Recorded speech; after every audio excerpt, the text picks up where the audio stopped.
Hello, everyone, and welcome to another episode of Observable Flutter. My name is Craig Labenz, and I'm your host. And today, we're just going to keep it nice and easy peasy.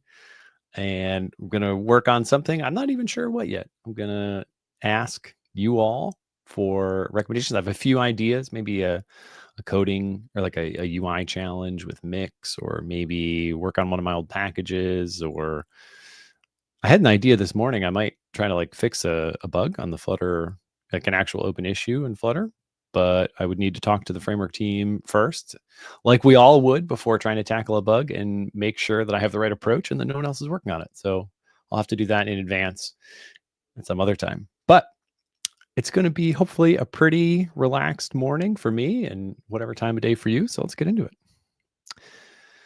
Remember, folks, this is the Flutter community. Let's do what we do best and be awesome to each other. All right. Well, great to see everyone. Oh, I got to turn my extra little lights on. See this little shadow? Yeah, see all these shadows here? That's because I don't have my extra light on. Let me fix that. Is that going to help? Yep, that helped. Now I got to get the other one. So I was thinking maybe a design challenge with Mix. I think that could be kind of the most fun thing for today. Oh, I don't need this either. I'm not listening to anything in those headphones. Yeah, I was thinking that could be a pretty fun thing, but I am open to other ideas that folks might have. So yeah, I guess I'll pull up Dribble, and I'll be very interested in everyone's thoughts on what might be a cool UI to try to make. See, someone says views and Swift. I'm curious what that might mean. So you can grab and dribble here. Dribble. Now let me switch to the right window. I don't know if you can really use Dribble that even like easily anymore without kind of logging in and paying, though the home screen is serving me well enough. There's some fun kind of screens. One aspect of a UI challenge that's kind of fun always is something with like a lot of rich animation and movement and transitions and whatnot. And those are more interesting and more challenging.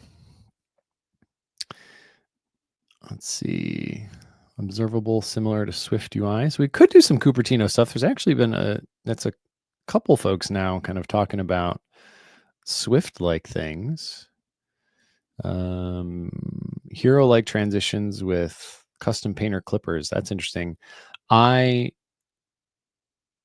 know that well, actually, I don't even know. I believe the implementation of classic point of sale. So that we got two. So we're thinking like a checkout screen. A couple of folks have said that. State management example on RiverPod, specifically async notifier. I'm not really a RiverPod expert because I just haven't used it a ton myself. I mostly do block.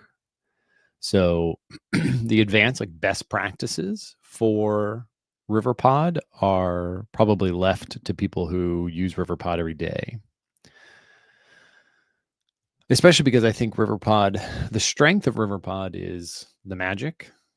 You know, it really does a whole bunch of extra stuff for you, and you can kind of daisy chain the providers in RiverPod and get a lot of very cool functionality there. But that magic comes with a learning curve, and I'm not really at the top of that learning curve. So we could kind of goof around with RiverPod, but I wouldn't be the well, Randall, we did say the other day that you were going to come on the show. So maybe RiverPod could be your advanced RiverPod setup could be the topic. Actually, Randall, I was trying to remember who at I/O I talked with about coming on the show, because I wanted to reach out to that person and be like, when do you want to? And I'm now remembering that it was you. So we'll figure out when you want to come on. More state management. Interesting. All right, we got a lot of different options here. So we might not do a design challenge. I think the three ideas that I've seen more than one person propose so far are point of sale, which I assume we mean like the checkout screen, kind of like the cart. But let me know if you mean something else. And then the something Cupertino Apple related, SwiftUI related.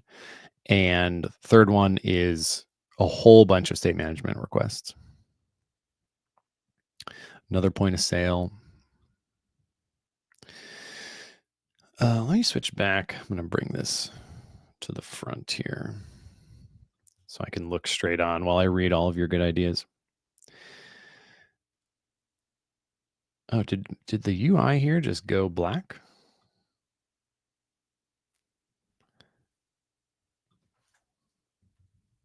No.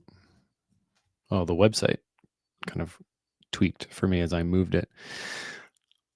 More state management, maybe something with the web. Oh, responsive layout. That's a super good idea. I think responsive layout things are pretty, they're like sneaky challenging. I have ways that I solve this. I have no idea if they're the smartest. I think this is genuinely a really tricky thing. You know, especially if you stop thinking about like, I have 3 breakpoints and you just want your UI to be fluid up and down the size spectrum. It's really challenging.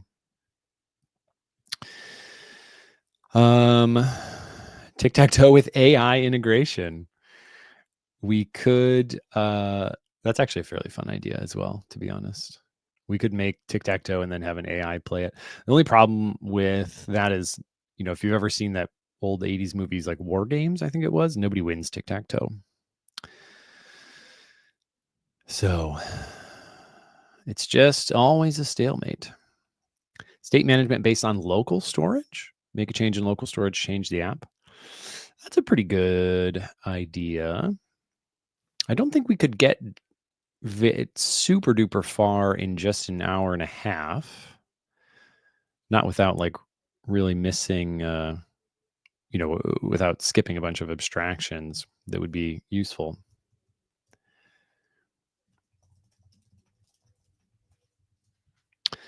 Let's see.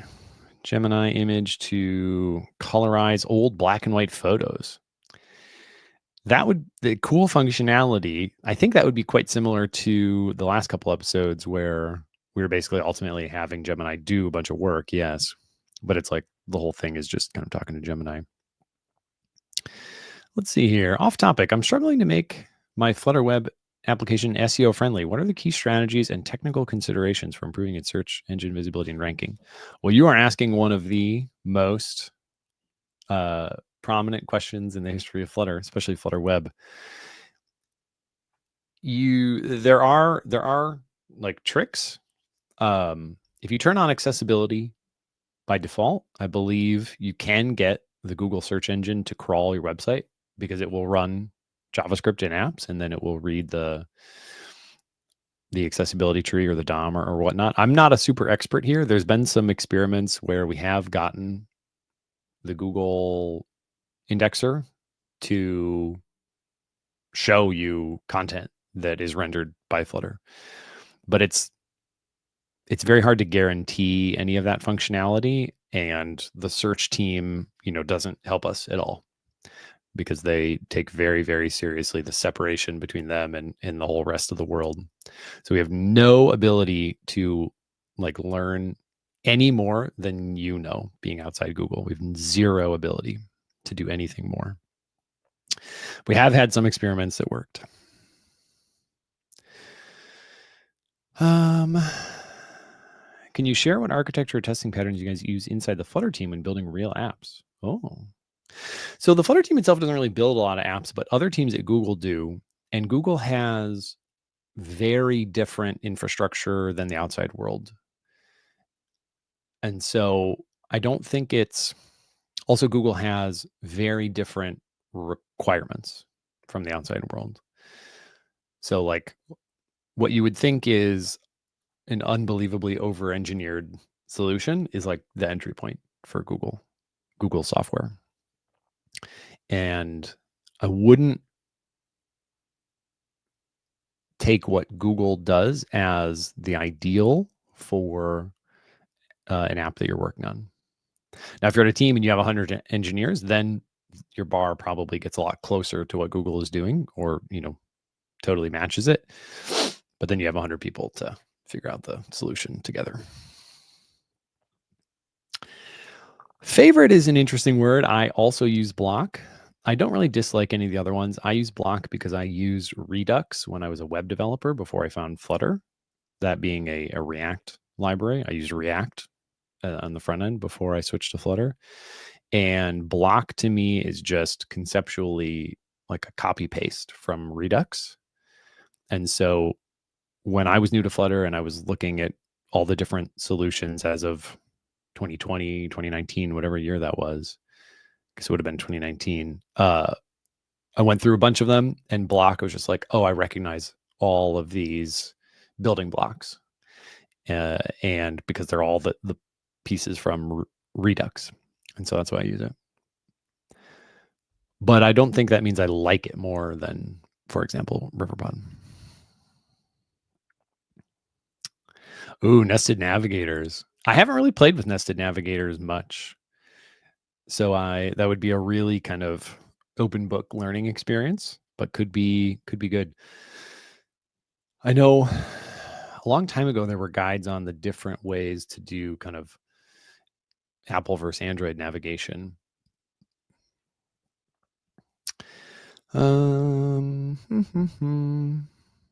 See, make a wheel UI that has elements you can click and select. You can also scroll it and it rotates like a wheel. Oh. That would actually be kind of a fun challenge.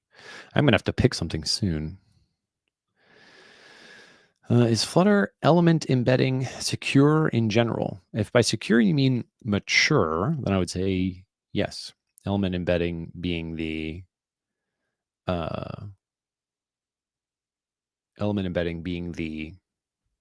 like add to app for web. That's what element embedding means to me. So if that's what it means to you, then yes, it is mature. All right, another vote for the wheel. The wheel could be kind of fun. So you click it and drag it. There's probably some pretty interesting math there in terms of like, as you're rotating the vector, oh, maybe it would just be yeah, that could be fun. Should we do the wheel thing? Already made the custom paint part. Can select so far. It took some time, but managed that far. But I don't know how to implement the rotating wheel. Oh, wow. Do you think there's still a good use case for custom multi-child layout, or is it too low level these days?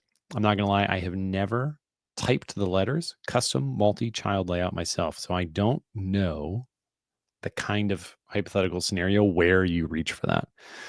But I doubt it has changed since its inception. So if there was a good idea, if there was a good time for it forever ago. Whoa, Maher Safadi. Hello. Same as the Cupertino picker. Oh, so that would be like a wheel that kind of rotates like into the app. But I was imagining where the wheel thing was kind of like this. But maybe I am not taking the same thing from this that you were all thinking of. All right, I think I might do the wheel idea. That sounds fun. It's going to maybe get into a little, I think it will get into a little trig, which I'm not good at. But all right, let's try it. Let's do it here.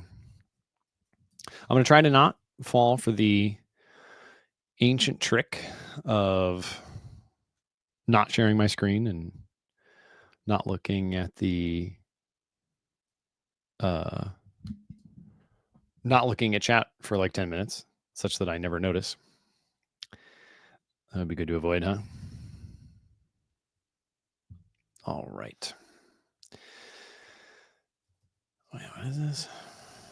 All right. So I have this folder, FDR. It's not Franklin Delano Roosevelt, but Flutter DevRel. This is where I put all of my, will never go on GitHub experiments. Although I was thinking I should really create an observable Flutter. Actually, I will do that. I'm going to create an observable Flutter repo where from now on, all code that I write will go. And this will be the forever answer of what on earth did Craig write on that show. So I'll instead switch to my Git directory and go to my name. All right, let's make a directory called Observable Flutter. And in here we shall get init. And now I will say flutter create dash empty. And this will be the rotating, we'll just call it wheel. We'll call it rotating wheel.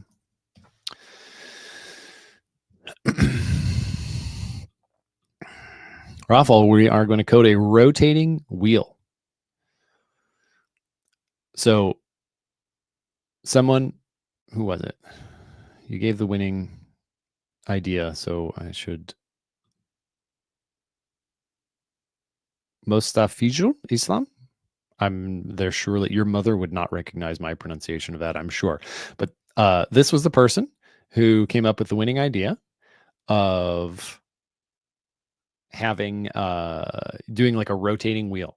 And then so you can kind of click and drag and rotate it around. And they've implemented something with selection, but I'll probably skip that part and we'll just work on the rotating part because that's what they haven't gotten working. So here we go. And I think maybe I'll use Flutter Web and enjoy the new Flutter Web hot reload feature because normally I do Mac OS.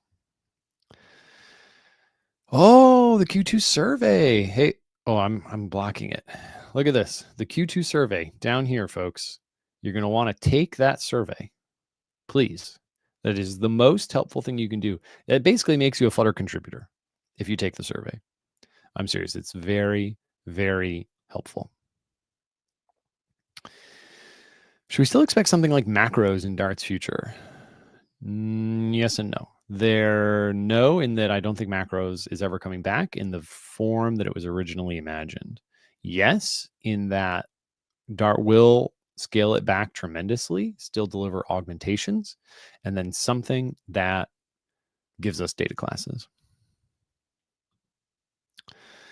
Cursor. I use Cursor sometimes.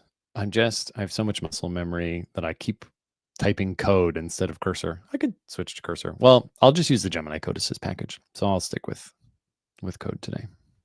I don't actually know how much Code Assist I'm going to use. Okay. So first thing I want to do is say, I'm going to delete some of these folders and then commit the starting point. So we can not be confused about what was done. I'm going to just leave web. There we go. So now I'll say git add everything.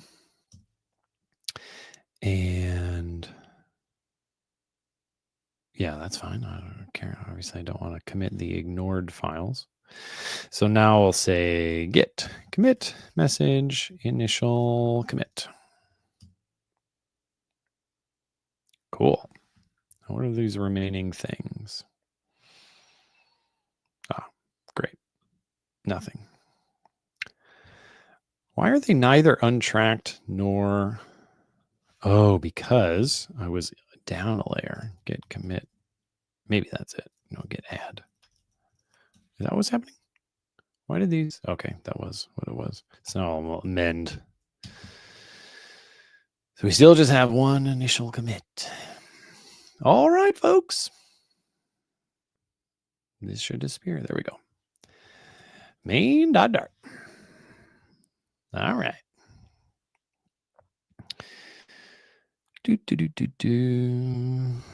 Why are browsers are restricted to send an attached file via WhatsApp or other native platforms? Probably a security thing, but I don't know. I am not familiar with using WhatsApp on the web. When are you expecting to migrate major plugins to direct native interop? So super good question. That's still a work in progress, still also technically experimental, though the team is extremely optimistic about it. But we've all heard that before, and that's why Michael Thompson's very, very clear with us all. This is experimental, but it's just not done yet at all. So migration now not yet possible. But the vision, if there's no surprises, no ugly surprises along the way, the vision is really cool. Import native code directly into your Dart code. You'll still probably have to have like the implementation kind of breakout of a plugin like we have today. But then because you can't import like a Kotlin file in a Dart file that runs everywhere, because that Kotlin file doesn't exist on iOS, for example. So in your iOS implementation version of a plugin, you could just import a Swift file. And then what Dart is going to do, what Dart and the Flutter SDK and everything is going to do is run FFIGen for you and immediately give you this Dart surface to work against. And that'll just be so cool, but it's not ready yet. Okay, it is time. So what I'm imagining is that we're almost going to have like a donut that can be clicked and dragged. And as we drag around, we're going to adjust a transform widget that will rotate everything. And then what I think would be really cool is we can debate, let's say you have a widget at the top of the circle. As you rotate around, that widget is going to like become upside down. And maybe we want that and maybe we don't. And it could be kind of cool to like counter rotate those widgets so that they all stay upright. But that, might be a weird effect that like you either do or don't want, but it kind of could be fun to explore. Oh, mouse scrolled. Yeah. I think, that'll be a good point to kind of separate the different inputs and ways to drive it. Full screen gesture detector with a transform. Yep. That's the plan. That's the plan. So let's do it. We'll obviously need a stateless widget. I mean, stateful. No, that's not what I wanted. Are you going to give me the whole thing? There we go. So this will be the rotating wheel. Okay, first we need a custom painter. So what's this? The custom paint that takes a painter. Is that how this works? Right. And so this will be the wheel painter. And now we need a semicolon, and we need a custom painter class. Wheel painter extends custom painter. Okay. And we'll add the missing overrides. So, don't know if this will be forever be const. We'll see. We know that we're going to need the rotation of this whole thing. So that'll be in radians, so a double. So we'll say required this dot rotation, final double rotation. We'll just remind ourselves in radians, of course. Oh, I gotta do the comma thing. Analysis options. I have to look it up.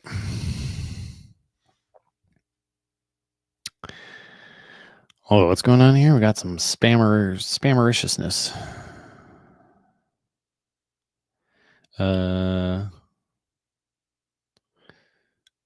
Abraham.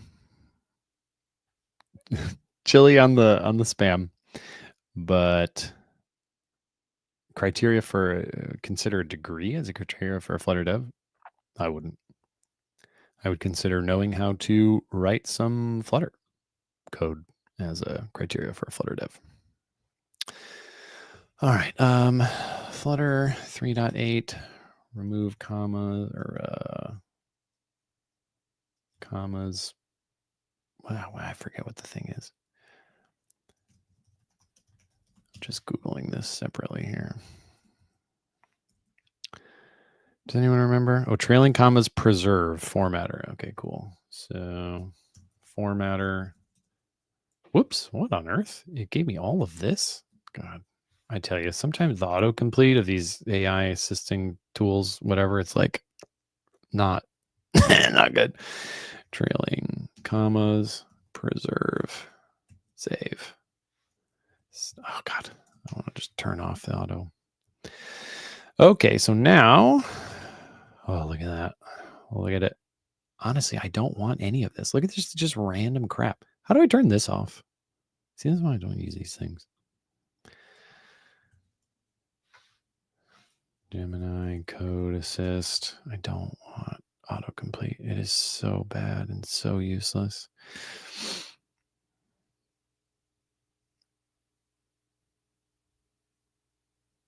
This will probably turn it off. Reload.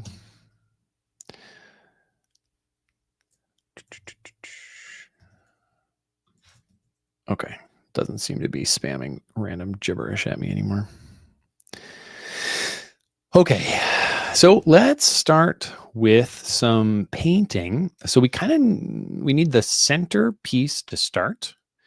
Oh, we could also have maybe like the thickness of the let's pass in the thickness as well. Required this dot thickness. So this will be the thickness of the donut. So we've got our outer circle. We're going to fill our available space. Then we have the thickness will be like the inner ring of the donut, and then everything inside of that will be empty. Of course, you could do this other ways. Final double thickness. Distance between outer and inner rings of the wheel. Okay. So now we're going to say, let's see, canvas dot draw circle. Oh yeah, we're gonna have to fill this circle as well, won't we? I actually don't really know. Oh, that's interesting. Oh no, I have a new. We're just going to draw two circles, the outer circle, and then we'll have the background color as the inner circle, which means we'll also need a color. Okay, I was thinking about like a way dumber way to do it, but required this dot background color, and that can just default maybe to colors dot white. Final color, background color, the stuff, the color to show in the middle of the donut wheel. So our outer circle is going to fill the entire space. So I think we can go straight up to the top as our size. So we've got a radius for this circle, and that's going to be the distance from the center point all the way up to the top. So what are the parameters we need to pass to draw a circle? Offset of the center, radius, and a paint. Lovely. So the final center is going to be offset. And then I think we just subtract size both ways here. Oh, I'm kind of assuming this is going to be a square, which I was going to pass it. I think I'll leave that as it is for now. We're going to assume a square. So size dot width divided by 2. Because this does take y first, right? No, it takes x for. Oh yeah, that's what I meant. So width divided by 2, and then size dot height divided by 2. So this is going to be our center. Our radius will be the size dot height divided by 2. And because I'm assuming a square, this could have been width. And now we need a paint. And for here, I will say color equals, oh, I guess I should pass the foreground color as well, huh?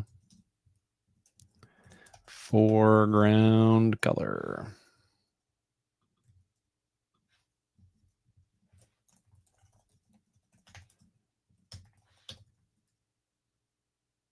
Why are these mad? required name parameters can't have a default value. That makes sense.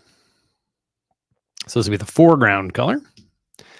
And then we probably need like a fill or something. Stroke, fill. I'll run this and see what we get.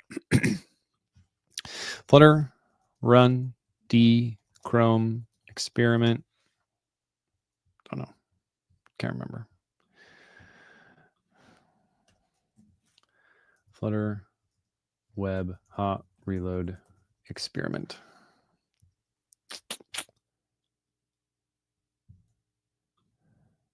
Oh, Kevin Chisholm's blog post. There we go. Thank you. Web experimental hot reload. Randall on the channel. Oh, what a jingle. Let's do it. Can I choose Flutter as a career option to the next 20 years? I don't think anyone can promise you a career that you could choose now will last 20 years, like no matter what. All right, what's going on here? Oh, yes, I do need to go into the actual project. Yeah, no, you cannot guarantee anything for the next 20 years. I agree. Use SQLite as a SQLite extension to view database inside VS Code. Is this responding to something else?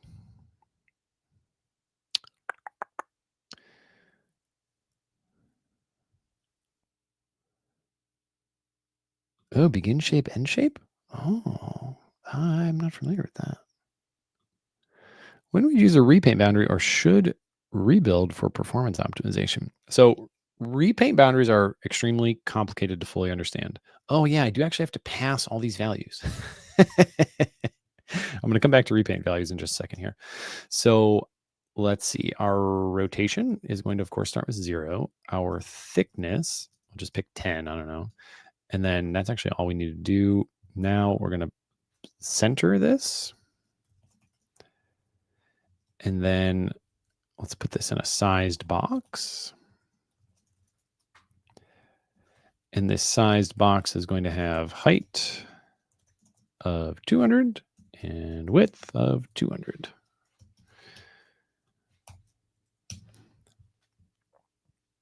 All right, repaint boundaries are quite complicated. At the risk of tooting my own horn, I would say watch my talk on called the life cycle of a render object. That explains what is going on with a repaint boundary and when and why you would use them and the costs of using them as well. The short answer is that you should default to not worrying about a render object. Okay, so the paint didn't work. I think we need like a fill or something for this. Yeah, how does this work again?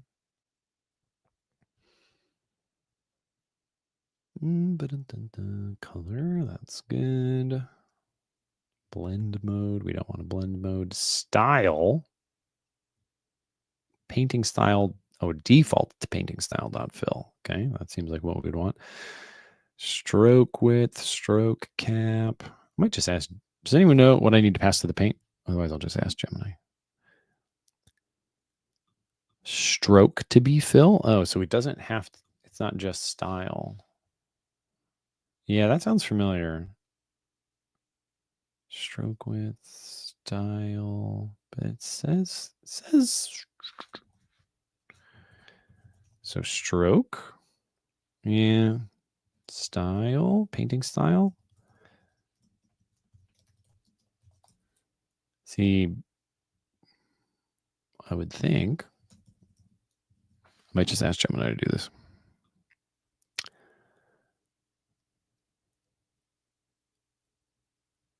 Oh, I do sometimes. All right, let's ask Gemini.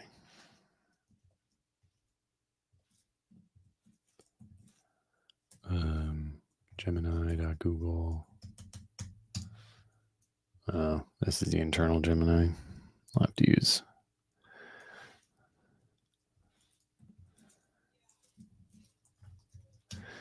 All right, 1 second, folks. Bringing up a new Gemini. Okay, here we go. Write a Flutter custom painter that draws a circle filled with a color.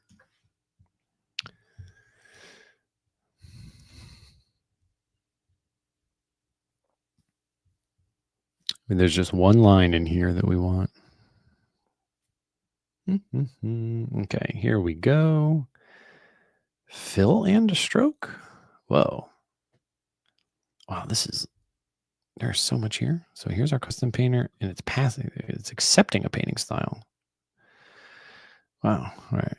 So the paint, what else does it do here? Oh, the style gets stroke.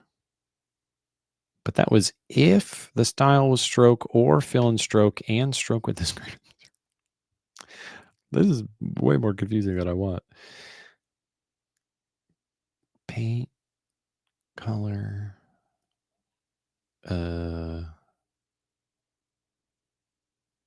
yeah, feels like this is basically what I'm doing. I mean, I can try this, but I don't think is going to work.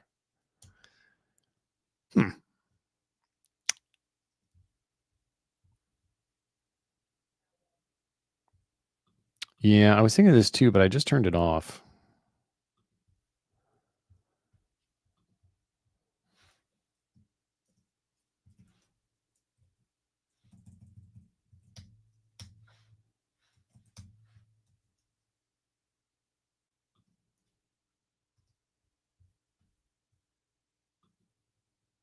Wait, it still says hello world? Oh, I have to use the rotating wheel. That is important. Who would have thought? There we go. Now we'll get rid of that stroke because that is obviously breaking it.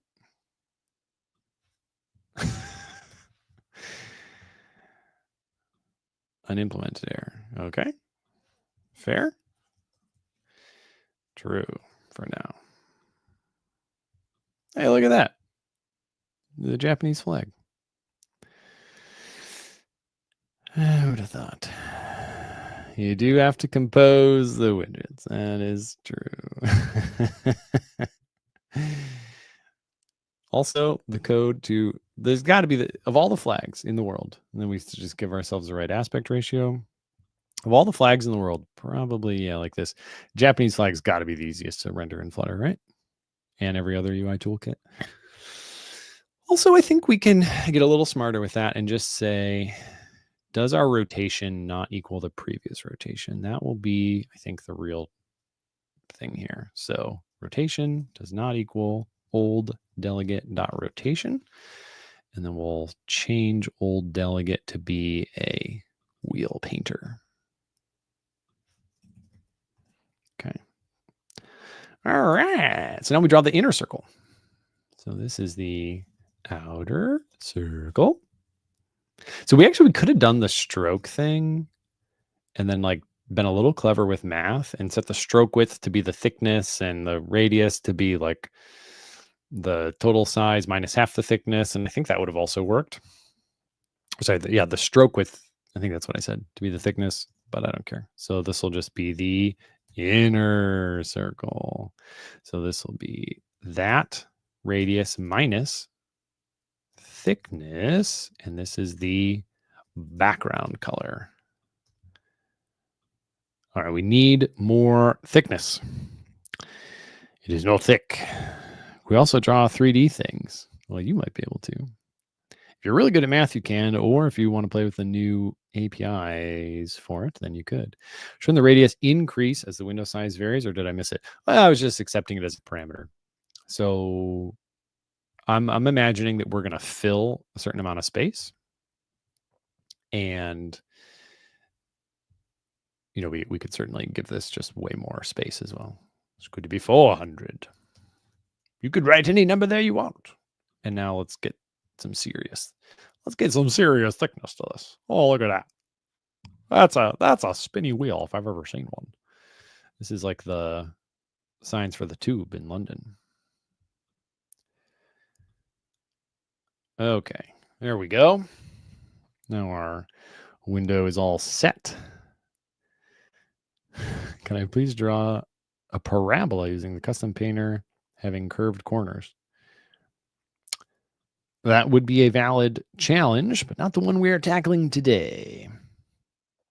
Oh, size box dot squared. That's a good improvement.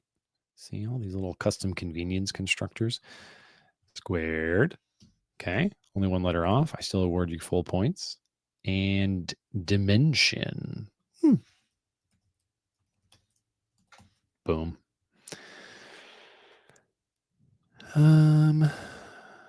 Math class for me. Oh no. I actually have a math minor when I was in college, but I forgot everything. Okay. So now we need something in this to actually kind of prove to ourselves that it is rotating. So I'm just going to put like a widget at the top, which is I think this custom painter is going to have to actually become just part of another. Oh, we do have that.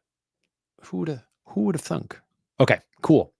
So the custom paint is in the rotating wheel. That's good. So I think I'm going to wrap this in a stack. And I'll use the wrap thing because, all right, stack isn't one of these. So we'll go column, stack. And I think this fills by default. So if I hot reload now, I don't think anything will change. No, wrong.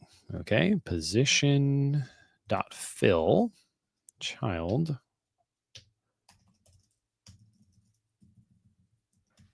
Okay, there we go.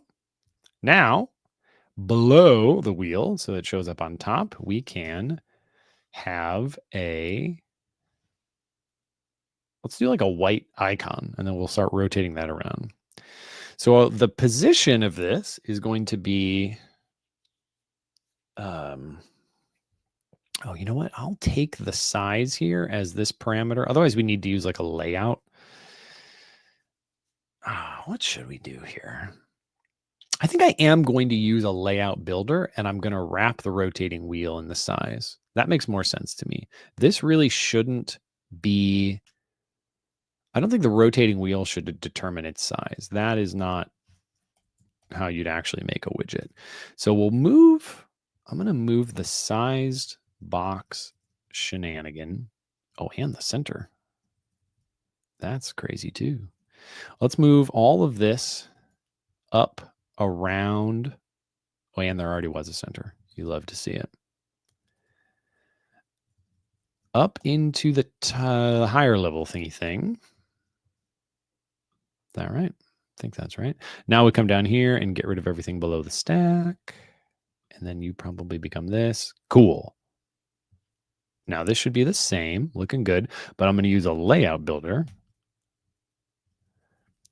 I guess we'll just do a builder, layout builder, constraints. Nice. So this will now take a size. I'll keep the parameter, dimension.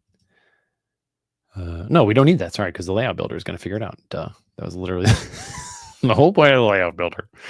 Okay, so we have this. I think makes a lot more sense. We're taking positioning out of the rotating wheel. That was crazy. Taking sizing out of the rotating wheel and letting the rotating wheel fill its available space, and then determine what that space is via the constraints of the layout builder.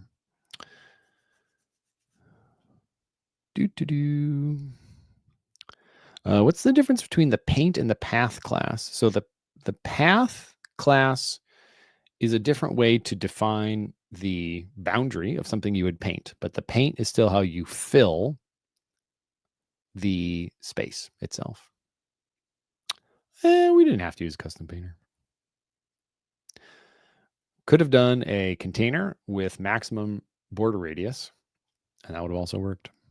But a custom painter, even though it's a little bit more complicated, is almost always faster than a widget. They will end up drawing the same thing. All right. So now we're back in the wheel. No, I'm in the painter here. What's the next thing that we need to do? Oh, yeah. I have to position an icon at the top. And this is why, see, now we have constraints in here, and this is much cleaner. So we can position this white icon. And yeah, because we're going to use the background color for the icon. That's what it's going to be. So the height, the position, let's see here. Child. So this is going to be an icon, and let's use icons.dash, I guess. Dash, Flutter dash, there it is. Ooh, outlined, rounded, or sharp. Let's do outlined. And then the color here is going to be colors.background color, which doesn't exist because that was only a wheel painter thing. All right, so we got to pull those up.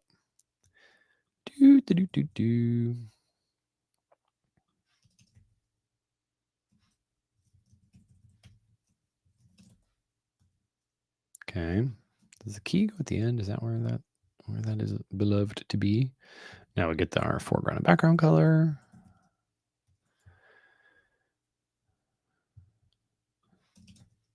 All right.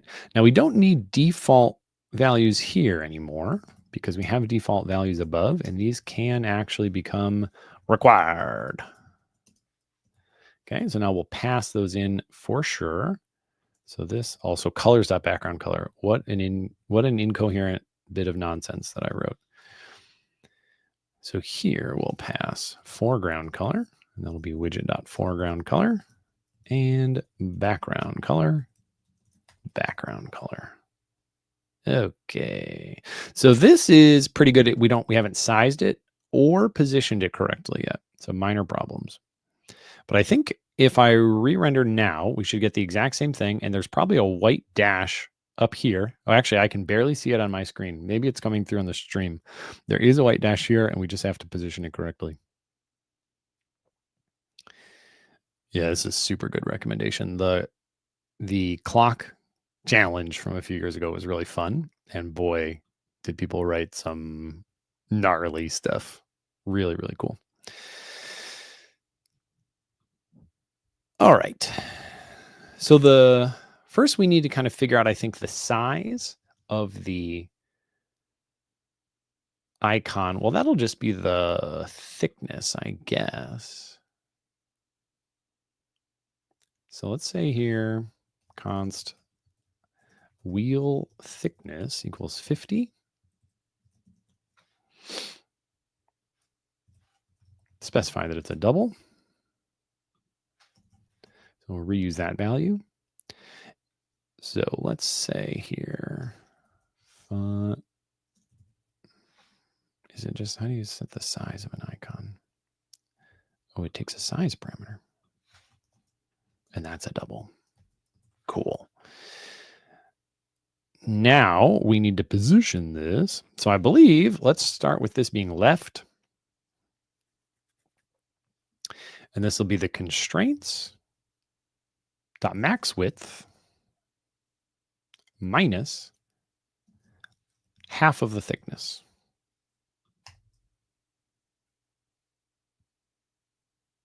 Nope, I overshot. Dash is all the way over here.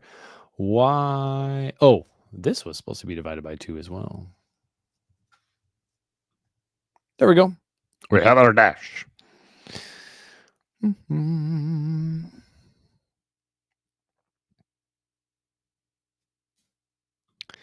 So funny baby.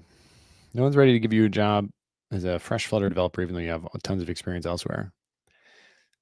That is a very real problem that career switchers have, which is like maybe not quite the right term for just going to a new stack, like still within software. But I've changed multiple times in my career, and I'll just share what worked for me. And but first of all, I've tried to convert companies that I've worked at to be the next tech stack that I wanted to use. So first, I learned PHP out of college and became a backend web developer. And so I got a job at a place that used PHP, but then I realized I didn't really like that, and I like Python instead because I like Django a lot. It's super cool. Well, I spent a long time trying to convince the company that I worked at to use Django. Eventually, we used it for some small projects, but I was using it all the time on the side, like on the weekend, nights and weekends. I was in my 20s. I had a lot of time, and I learned Django really, really well, and did some projects at this company. They weren't really that into it, so I switched. I started applying to Django roles, and I had a ton of experience. I built a lot, and I could speak very, very fluently on it, and was able to get that job, and then worked at Zapier. That was the company for a lot of years. Actually, not that many years, like 5. And then I wanted to start using Flutter because I found Flutter, and I used Flutter on nights and weekends constantly all the time. And I switched to this startup that had a mobile app, and I tried to convince them to use Flutter. That actually totally failed. The whole startup failed. And that was when I applied to Google. But multiple times I've tried to convince my company so I could get an official project where I was working that used the thing. A lot of people are open to an experiment with a new tech stack. And then I was just hustling on the side so that even if my wish was granted at my current job, I wouldn't, I could deliver when I said I know how to do this thing in Django or Flutter or whatever the next tech I want to use is. And that has been successful for me multiple times. So you sadly have to kind of, there's a a catch-22 problem where you do have to show up with some expertise almost always before someone will start paying you a bunch of money to write code for them. And you basically just have to be able to both acquire and prove to someone that you have that expertise on your own time, usually. But a great fallback is try to convince your job to let you do it as an experiment. Okay, we have a wheel with a dash at the top. Oh, what is this here? What's happening? Gesture events, trackpad is not true. Let me just save this so I can send it to the web team later. Text, edit. Here it is. Minimize. Okay, we'll worry about that later. So now, let's wrap this in. Where's the right place for this gesture detector? We had talked about this being a full window thing so that you could click anywhere and drag. I think that probably isn't the UX that someone would actually want in their app. You'd want the user to click on the wheel and not literally anywhere. So I will put the gesture detector in this whole thing, and I don't think it matters whether or not it goes in the layout builder or not, though I guess we'll put it in the layout builder because then it will have access to the constraints, which it may very well want. We'll see here. So let's wrap this in a whatever. This will become a gesture detector. And now we are going to get into the fun parts. So let's start with on drag start. All right. What? On pan start? Yeah, that's it. Okay. So this will be on pan start. Void on pan start, and this gets the drag start details. Okay, so the first thing I think we need to do is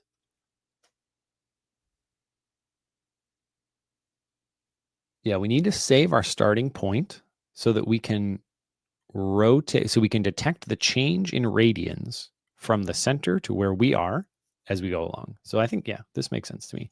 So we'll say offset equal, let's see, this will be nullable. This is the pan start. I think all we really have to do here is say pan start equals details.global position. Now, at the same time, let's immediately add on pan end and clear that. On pan end. Void there. Drag end details. And we don't really care here. This is just pan start equals null.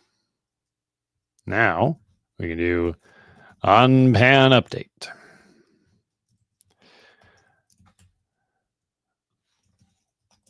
And this will be pod racing. Drag, update, details. Woohoo. Fun. So we also need to know the rotation, the radians between the center point and our starting point, which we could calculate every single update, or we could just cache. So I'll set another thing here, I guess. That'll be double initial or pan start radians, we'll call it. That'll be a little better. And we'll clear that as well. And pan start radians is going to be, the radians. So it's like a tan 2 pan start radians. We'll have to bring in math. Start math. I forget exactly what it is. How do I use a tan 2 to calculate the radians between 2 points? Dx dy.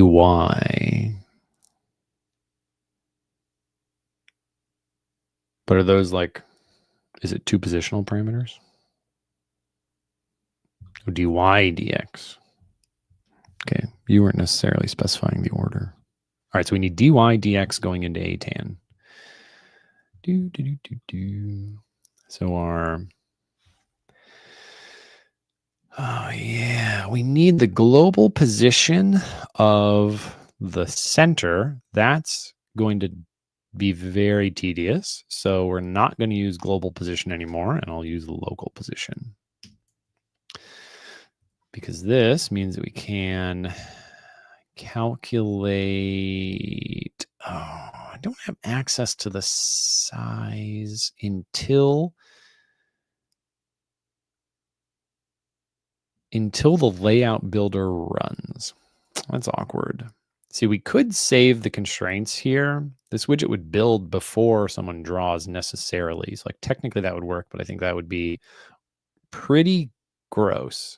I would prefer to accept the size as a parameter. I don't like that either. I'll do it for now.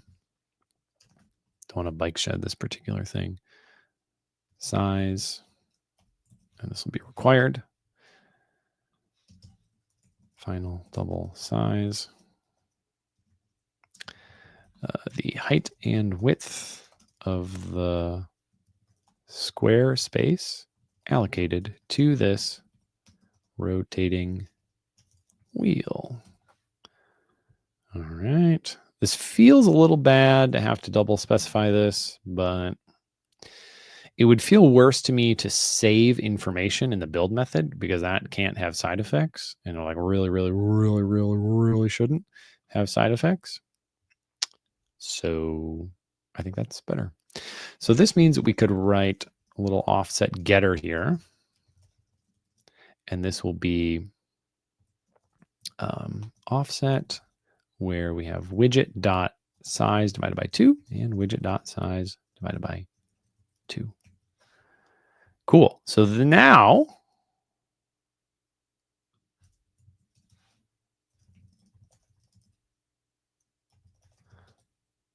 I was going to cache this so I don't make 2 offsets. See, this is always an annoying thing too. You make a little convenience getter for yourself, and then I'm gonna create 2 offset objects in this. So dy would be, the tooltip is so oppressive. Offset, actually no, it would be pan start dot dy minus center dot dy, and this we know is not null, and then we need the same thing, pan start dot dx minus center dot dx. Oh, and that barely fits in the line.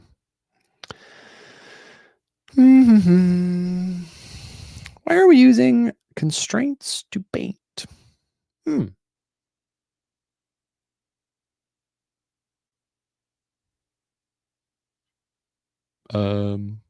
What are you imagining we would do otherwise? Cannot clear. We'll reset the rotation. Well, the state object is going to hold the rotation, so that would hold the value. What are you imagining would reset the rotation here? We'll see. I think it'll be okay. So we've saved our radians. And now we need to figure out the delta radians. So double delta radians, which we will also clear in this. So we have our local position. So I think we can basically just grab this line, bring it down, change the value that we're setting to delta radians, and then we use details dot. Oh no, so this will be the drag radians, we'll call it. So this is final drag radians, because we don't just calculate these radians, we have to subtract them from the pan start radians. So we'll change pan start in this to details dot local position. Looking good. And now we can say our delta radians equals drag radians minus pan start radians. And let's set state on this.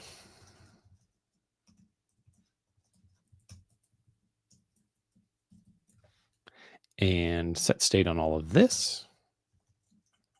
A much cooler effect would be to have it like rotate back. Oh, that will be fun. If we have time, I'll do that. Because right now it's going to snap back, which won't be as satisfying. We could do some spring physics and stuff. That would be cool. What are we building? We are building a little draggy wheel thing. And we're pretty close. I think it's about to drag. So now, my dear friends, we are going to, I kind of want to bring this gesture detector outside of, I want to like have another inner widget. Let's see if this works first. Then I'll make that improvement here. Does it matter where?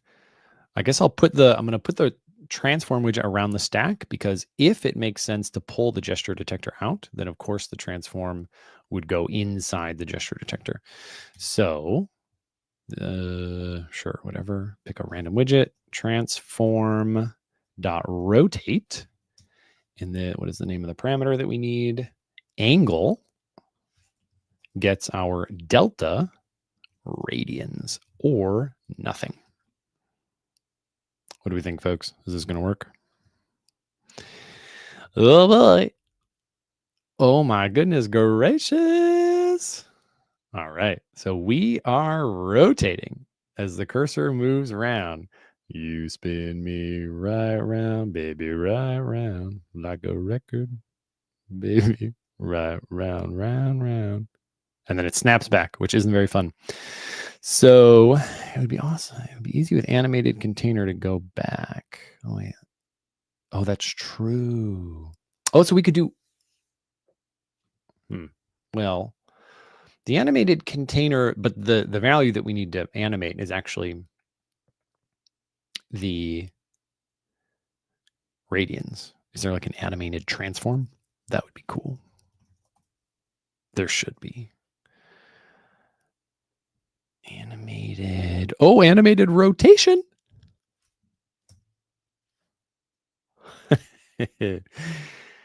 Turns. What? Oh, but no, I don't really want animated rotation because I don't want it to influence the forward rotation. We just want it to kind of rotate back in a natural way. So I'm not going to do that.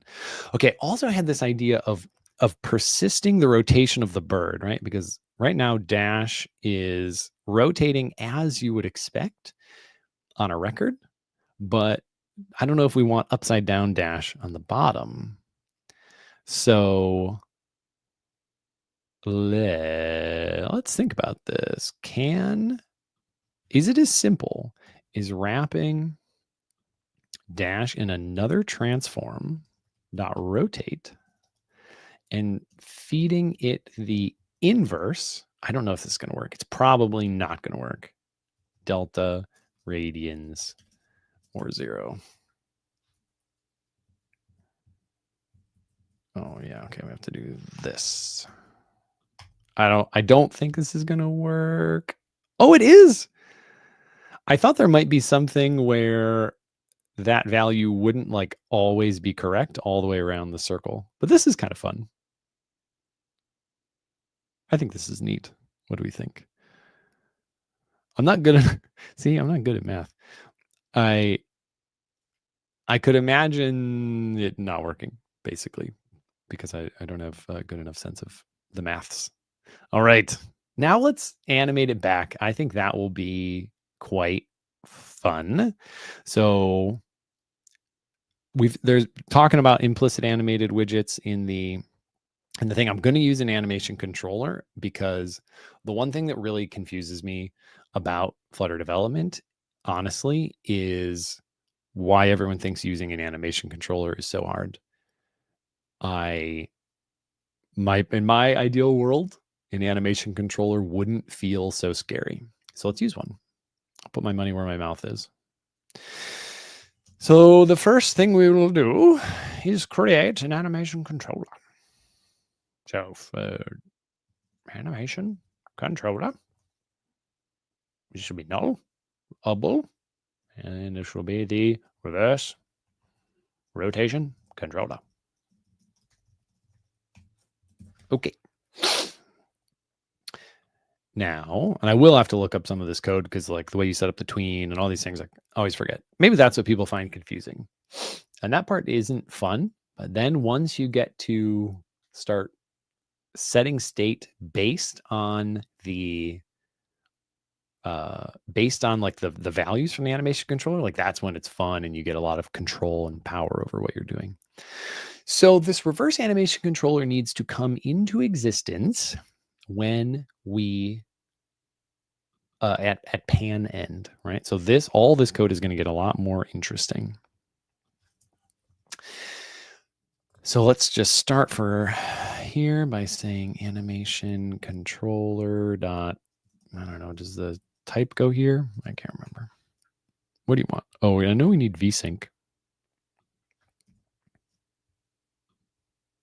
Yeah, vsync is going to be this.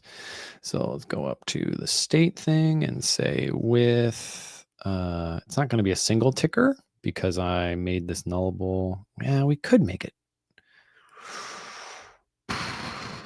All right. I wonder if I can make it nullable. Let's try it. Then we could do a single reset mixin. Okay. I mean, a single ticker provider thingy thing. With single ticker provider state mixin. Okay. Thank you. Oh, what's this? Could be final. There we go. Now what's the problem? Invalid reference to this. Oh, yeah. Okay, we'll have to do this in init state, I think. So this will be late final. Init state. Reverse. Okay. So now we need the duration. So I'll just pass this in as, I don't know, 200 milliseconds, 300 milliseconds. And does the curve go here? No curve here. Lower bound, upper bound, 0 to 1. That's what we want. All right, so I think we do the curve later.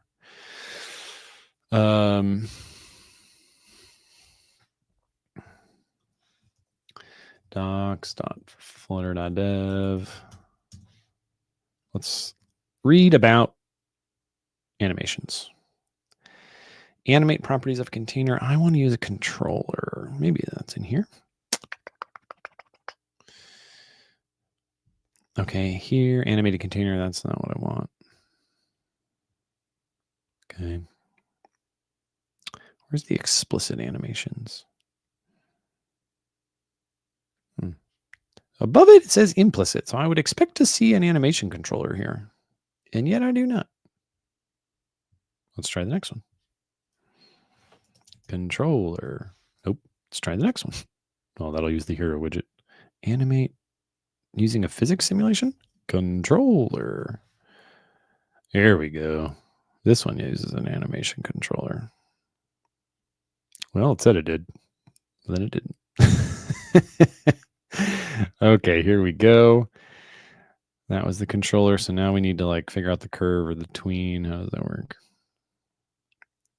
Controller.drive? Well, I never use that. Interesting.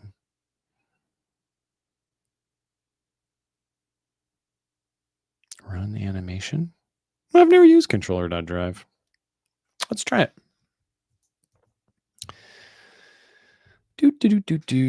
.drive. Okay, the function does exist. Exciting. Let's look at it. All right, takes a tween. And this was an alignment tween. Oh. No, I just want a tween, like a tween double. Animation, tween, double. Okay, so now what do you take? Begin, end.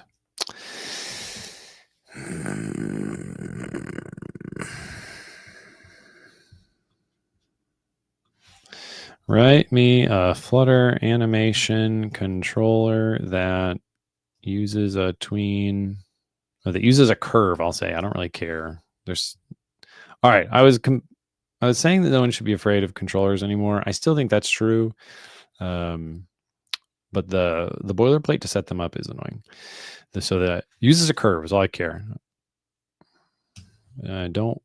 Not invested in which API it uses. All right, this could have been animated rotation, set the duration to 0 on pan start and 100 on pan end. I think that would work. That's interesting. I'll check that at the end. Super not dispose. Oh, yeah, I do have to add dispose. Thank you.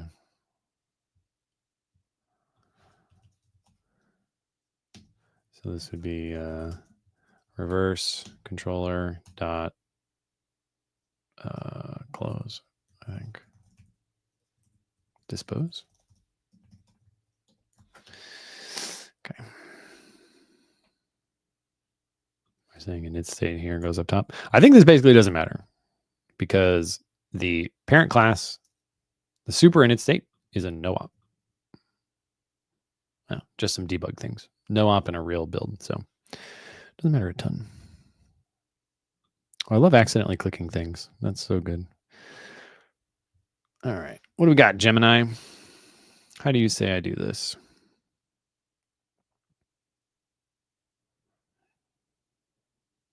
Where's it happening? Size animate? Oh, where's the animate? Oh, whoa.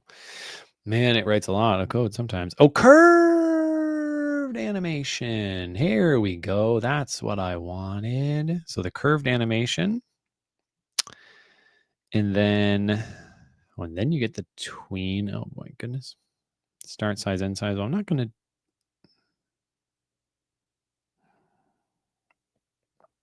Let's try the curved animation. Okay, that looks pretty good to me. Where did you come from? Configure Python tests? What?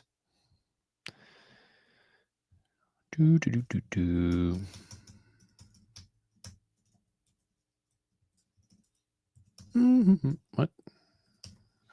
Okay, final. Okay, so you get a controller, I guess. Reverse curve. No, we're not reversing. This whole animation is the reversal of a thing, but for the controller, it will be forward. All right, curved animation. So now we take the controller and can I just say like forward? Is that going to work? Thing is, we have to add a listener.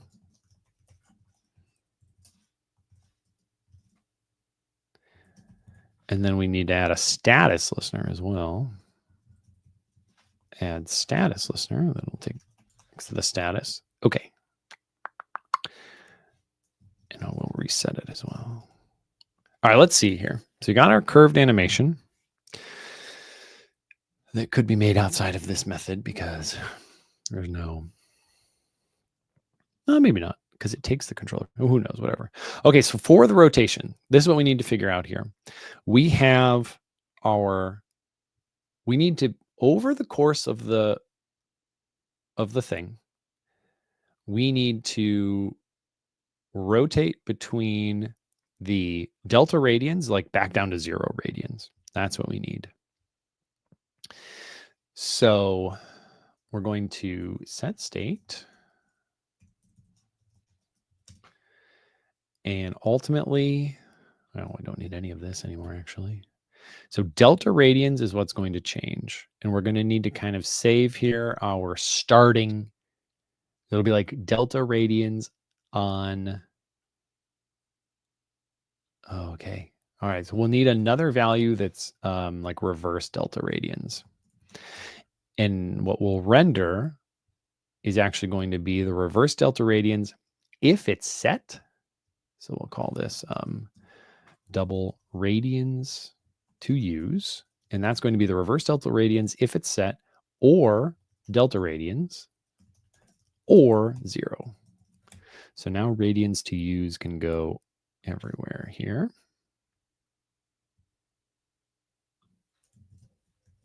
Okay. So now we can think about setting the reverse delta radians. And first of all, we definitely know that if the status equals, and what is it? What is this? Animation status dot completed. We're going to set reverse delta radians back to null. All right. But we now need to set reverse delta radians as this is rotating back. So we kind of want to like interpolate between reverse delta radians and 0. I think basically just times the value of the controller. I think reverse delta radians equals delta radians, because that's how far these are dragged. Delta radians divide, or no, times the controller dot value, because that's going to be the value, except it's climbing from, oh, what's the problem here? The receiver could be null. Yeah, it's not null now though. So this is climbing from 0 to 1. We really need it from 1 to 0. So that'll be 1 minus. Okay.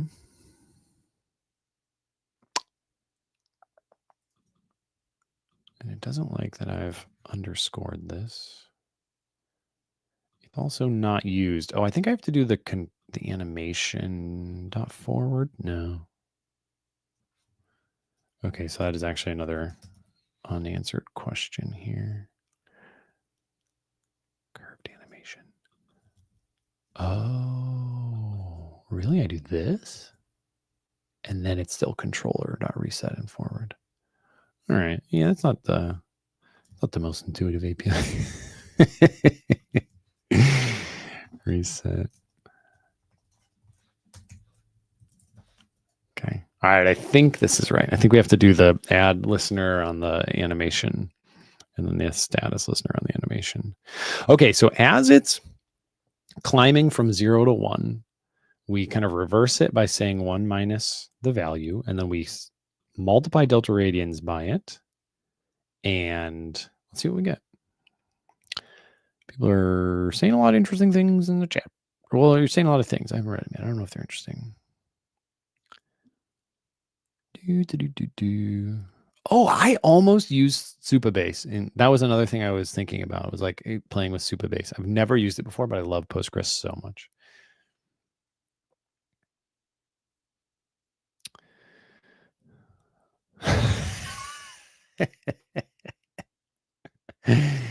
Oh, this is about I see Gemini versus ChatGPT.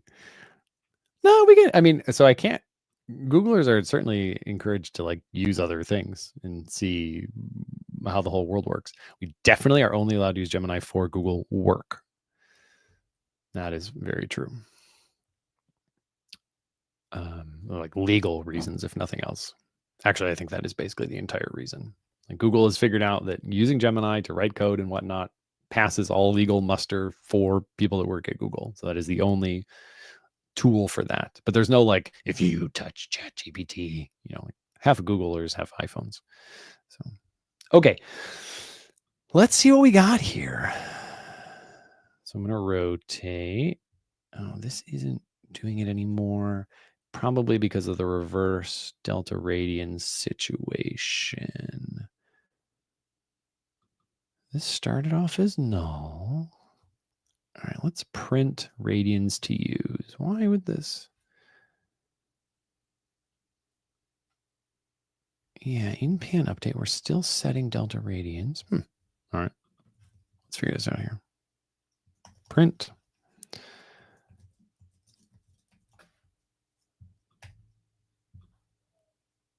It's just doing nothing. How did I break that? What thing did I add that broke that? Let's do a.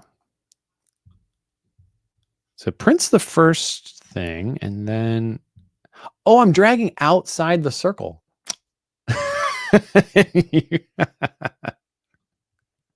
I'm just not good at computers, I tell you what.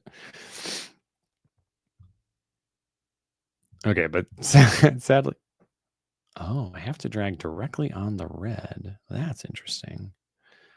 All right, so it snaps back and then it snaps forward again. Okay. Oh, that's right. That makes sense. Because at the end here, when this is completed, we will of course need to also zero out delta radians. Okay, let's rotate. Restart. Have to click in the right spot. So we rotate and it goes back. Hey. Now the curve I think could be a little cooler. Ease in, out. Let's just do ease out. And then it may be even more. Let's try that. Will you move, please? Oh, I don't know if that looked cooler or not. Maybe it did. And it even, right, because it doesn't like rotate all the way back around. It just goes back to the top. It would be kind of fun to like make it go the other way if we wanted. And it did that time. Whoa, why did it do that? Oh, because so this is like negative pi radians here. And then we move into pi radians. So it snaps back or something like that. I think it works. This is what I initially set out to build. And it has been built. Bouncing, yeah. Bouncing physics would be fun, but pretty complicated and just like more tedious driving of the controller. But yeah, that would be pretty fun. Break your rotary dial if it went forward like that. Yeah. Why does it say my name? What is going on here? Can you edit name? Edit out? I don't know why it's doing that. Whatever. Anyway, bouncing curve. Yeah. True. Bounce out.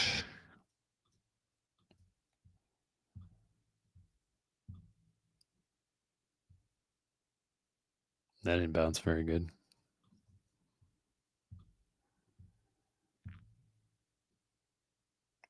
I do not give that a high bounce score. Let's slow it down and see if we can detect anything. There we go. No. Why am I seeing no bounce? Well, ease in and out is just going to slow it in the beginning, speed it up in the middle, and then slow it at the end, right? I don't know why the bouncing curve isn't doing anything, though. Is the curve even being... Wait. Yes. So we have the curve on the curved animation, and that is what the listeners are on.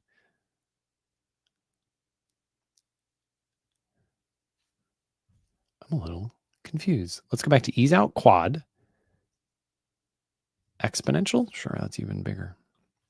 So I should be able to like notice in the numbers them changing a lot in the beginning and then not changing as much at the end. So sadly, don't know where I made the drop here. Let's add a print on end. Print released. Release the Kraken. All right, so we scroll. Okay, goes. So after the release, so ease out. So I'd expect big changes getting into small changes. So delta here is like 28. And then as we go down to the bottom here, the delta will drop down to 18. So that is a little smaller, not like a ton smaller. Anyway, the curve does seem to be in effect because the deltas are getting smaller. Wait, no, this is 12 plus 6. That's 18. The curve isn't being used at all. It's totally linear. Why is the curve not being used? Well, I'm really eating my words here, aren't I? Is it because I'm putting forward on the controller? Let's go back to what Gemini said.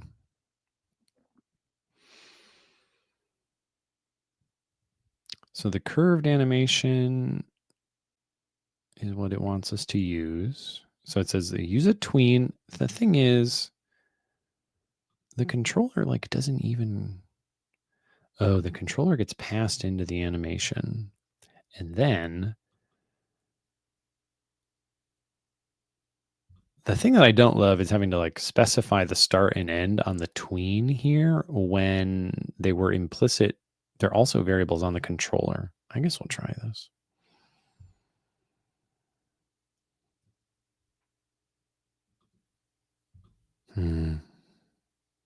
Wait, then they still put forward on the controller. I don't know. I'm confused.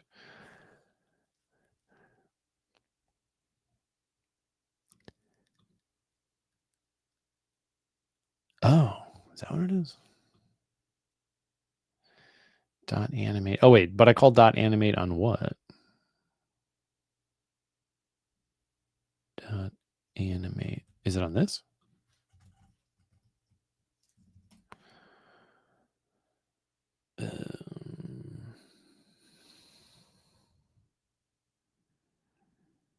You know what? I have some.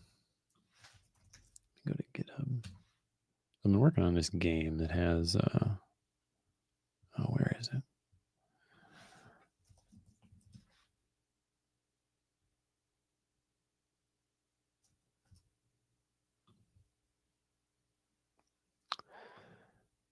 Amp. Lib. Where is this going to be? Widget?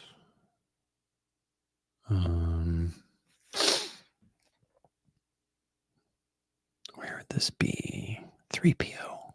Where could he be? Board numbers, maybe? I think I have a lot of animation in here. Yeah, look at all these animations. All right, here we go. So I got an animation controller. And I have a duration. Does this one have a curve, though? This one might not have a curve. I think other ones have a curve. Let me see here. All right, here's an animation.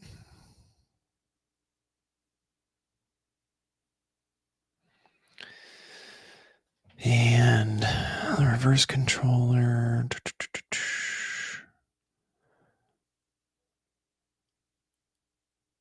Oh, so what I've done in the past is apparently use animate to on the controller, and then you pass the curve to that.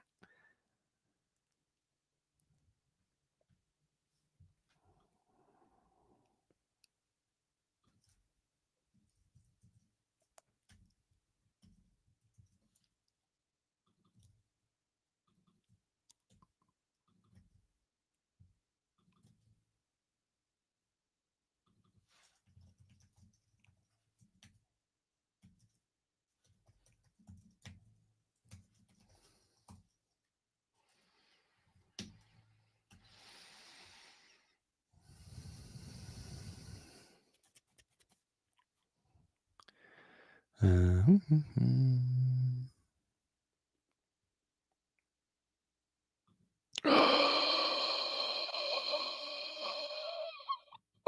think that was it.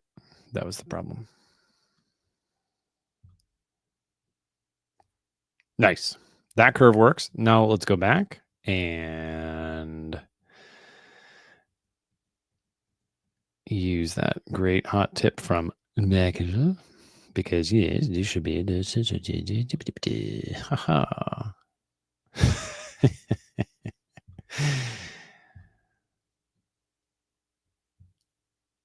Oh, easing out expo. Okay, yeah, we didn't have bounce anymore. Bounce out. Let's make it a little longer because it feels way too fast. Oh, wait. This does have 2 seconds now. I think I actually prefer the other way. I'm going to go forward again. I think the other way is a little nicer. But that you are correct. That was also the problem there. Reverse. Reverse. Reverse.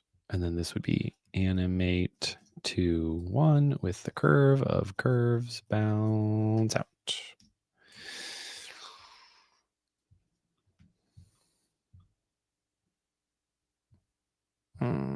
Still not taking 2 seconds, which is what 2,000 milliseconds should be.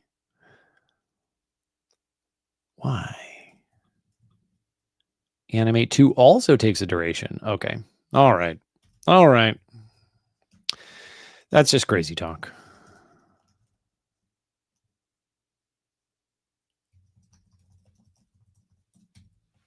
Did I have that problem in the other code that we were looking at? There we go. That. Hey. Now, where was I using the durations here? See, no duration past the animate 2. Oh, this code is so tiny. I'm so sorry. No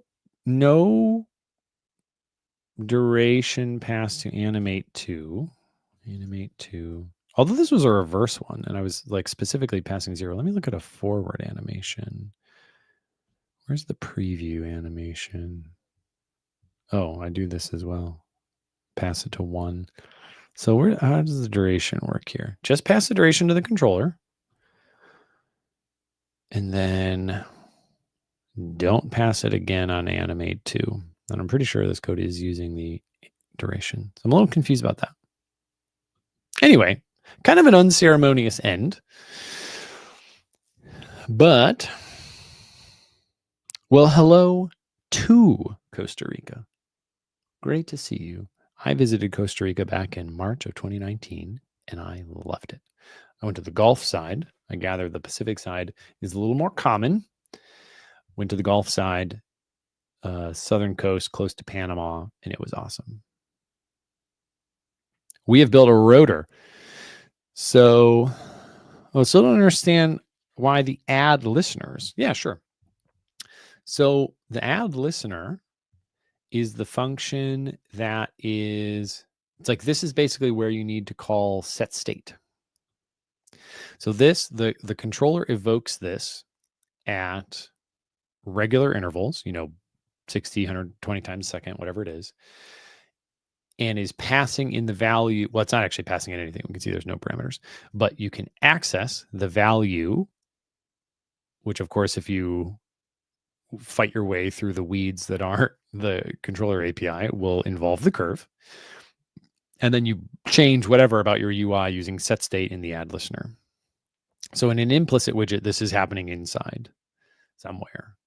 And then the add status listener is just for like conceptual changes. Did we hit the end? Do we need to reverse now? Blah, blah, blah, blah, blah.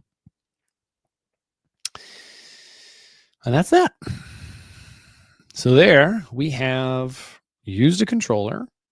It is possible that we could have used an implicitly animated widget, but despite me making the controller API look hard to use, which it maybe is, I think what's fun, right?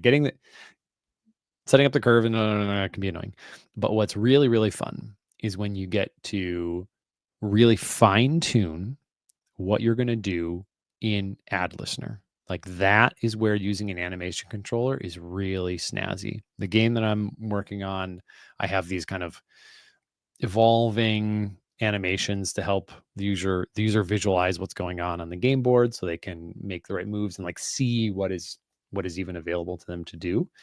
And there's some pretty crazy, at least for me, because I'm not good at it, there's some crazy math happening inside add listener functions. And I would have no idea how to even approach those animations with just implicitly animated controllers. Like something has to be really intentional and specific about coordinating how these things are all going to be. How come you don't need to call set state in the status listener? Super good question, because nothing is actually changing at this point. So in the sets, so sometimes you could, and this is where, you just need to like put your thinking cap on and understand your own situation. So when my animation completes, the bird dash is back at the top. And that is the same as what would happen after these are null.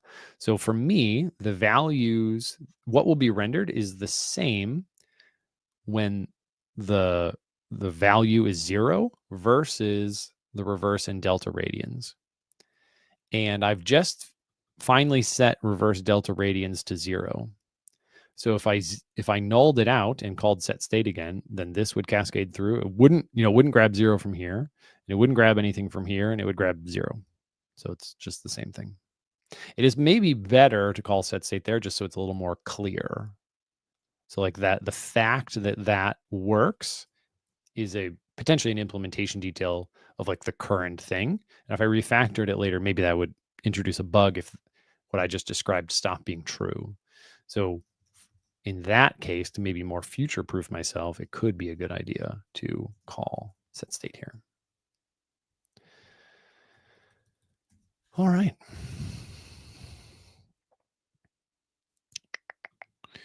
Can also do that with a value listenable builder rather than a add listener and set state. That's true, and that would do the set state calling inside. I really never use value listenable builder for no good reason. I should reach for that more often because I think it would remove some boilerplate. I'm assuming this is Palestine. I don't know if F and P are close to each other on their keyboards, but wherever you are, hello.